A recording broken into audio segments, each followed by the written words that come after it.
Hi friends, நாம இன்னைக்கு பார்க்க போறது மில்லட்ல ஒரு சாம்பார் ரைஸ். அது எப்படி செய்ய போறோம்னு சொல்லிட்டு பார்க்க போறோம். அதுக்கு தேவையான பொருட்கள் நான் வந்துட்டு லிட்டில் மில்லட் எடுத்திருக்கேன், தமிழ்ல வந்துட்டு சாமை.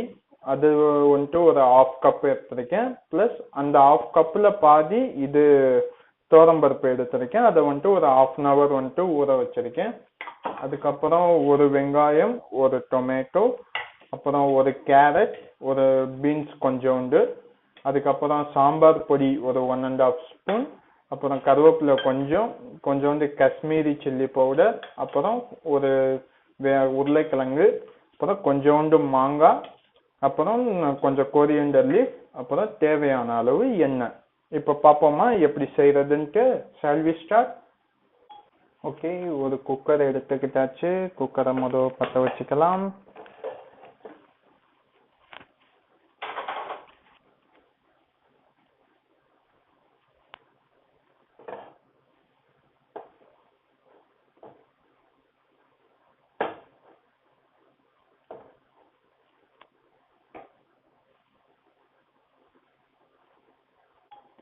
ஓகே, இப்போ கொஞ்சோண்டு தேவையான அளவு எண்ணெய் ஊற்றிக்கலாம். அப்புறம் கடுகு போட்டுக்கலாம். அப்புறம் கருவேப்பிலை,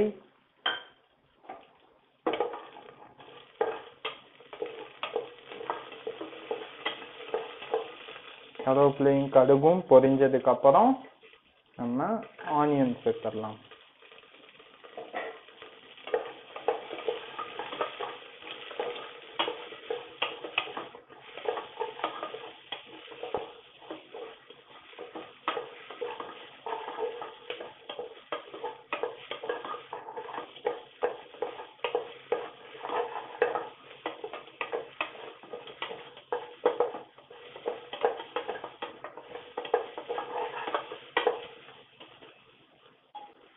ஆனியன் ஃப்ரை ஆனதும் தக்காளியை நம்ம ஆட் பண்ணிக்கலாம். அதில் தக்காளி ஆட் பண்ணி கொஞ்சம் ஃப்ரை பண்ணிக்கலாம். இந்த தக்காளி ஃப்ரை ஆகிறப்போ இதுக்கு இந்த ரெசிபிக்கு தேவையான உப்பு நம்ம சேர்த்துக்குவோம்.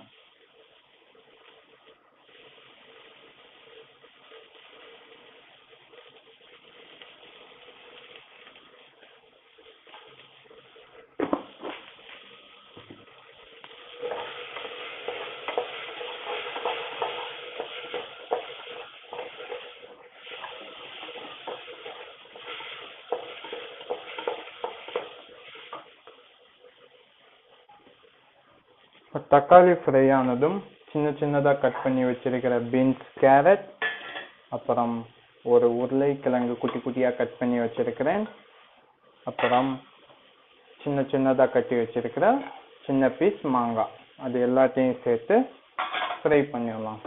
ஓகே, இது மாங்காய் எதுக்காக ஆட் பண்ணுறேன்னா டேஸ்ட்டுக்காக தான், வேற ஒன்றும் இல்லை. மாங்காய் வில் கிவ் லிட்டில் புளிப்பு டேஸ்ட் தரும். அது வந்துட்டு இந்த ரெசிபிக்கு நல்லா இருக்கும். இது வந்துட்டு பேச்சுலர்ஸு எல்லாம் சமைச்சு சாப்பிட ரொம்ப ஈஸியாக இருக்கும். அண்டு டைமிங்கும் ரொம்ப இதுக்கு தேவைப்படாது. வெறும் அரிசி ஊற வைக்கிறதுக்கு மட்டும்தான் உங்களுக்கு டைம் தேவைப்படும். மீதி எல்லாமே உங்களுக்கு டக்குன்னு ஆயிடும். விசில் வச்சுட்டா உங்களுக்கு சாப்பாடு சீக்கிரமே முடிஞ்சிடும்.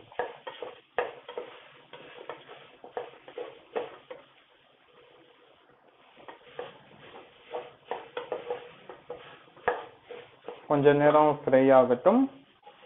இப்போ காய்கறி எல்லாம் போட்டு ஃப்ரை ஆனதும் அதோட சேர்த்து இந்த சாமையையும் சாமை அந்த தோரம்பருப்பு சேர்த்து ஊற வச்சிருக்கிறதையும் உள்ள சேர்த்துக்கோங்க. அதை சேர்த்து அதையும் இதோட கொஞ்சம் ஃப்ரை பண்ணிக்கோங்க. அதுவும் வந்துட்டு உங்களுக்கு இது டேஸ்ட் வந்துட்டு உங்களுக்கு நல்லா இருக்கும் ஃப்ரை கொஞ்சம் பண்ணிக்கிட்டீங்கன்னா.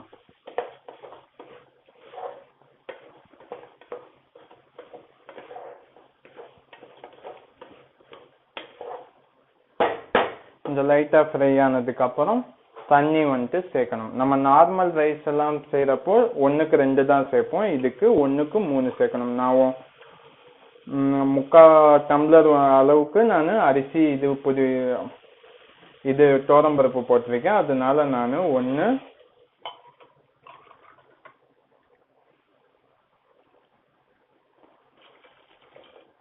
2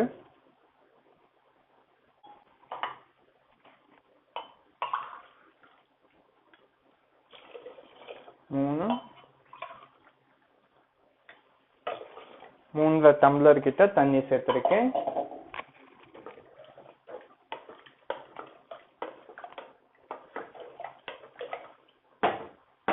தண்ணி சேர்த்ததும் அந்த சாம்பார் பவுடரை சேர்த்துடலாம்.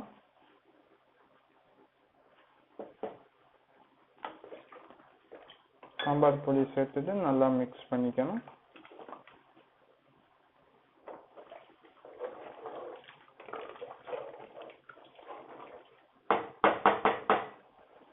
மிக்ஸ் பண்ணிட்டு இப்போ விசில் வச்சிடலாம்.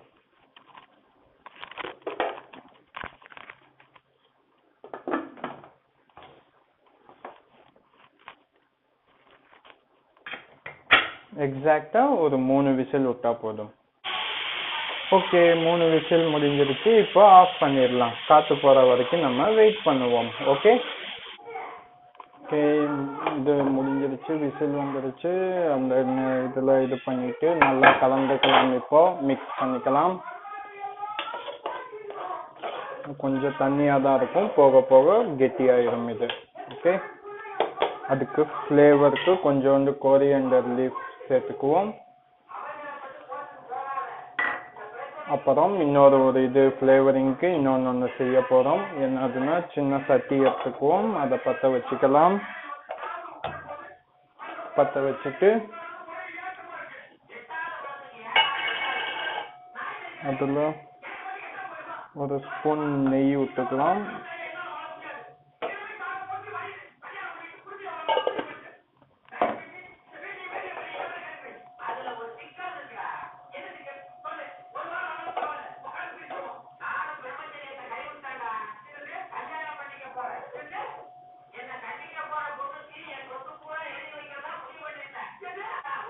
நெய் கொஞ்சம் சூடானதும் அதில் ஜீரகம் எடுத்து வச்சிருக்கிறத போட்டு ஃப்ரை பண்ணணும்.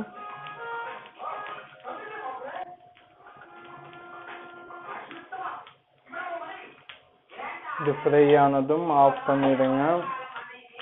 ஆஃப் பண்ணிட்டு அந்த ஒரு ஸ்பூன் காஷ்மீரி சில்லி வச்சுருக்கோம்ல, சில்லி பவுடரை இதில் போட்டு நல்லா மிக்ஸ் பண்ணிவிட்டு அதை இது சேர்த்துக்குவோம். இது ஒன்லி ஃபார் ஃப்ளேவரிங். இது இல்லைனாலும் ஒன்றும் பிரச்சனை இல்லை, எதுவும் நடக்காது, எதுவும் ப்ராப்ளம் கிடையாது. நல்லா கலந்து விட்டுக்கோங்க. ஓகே,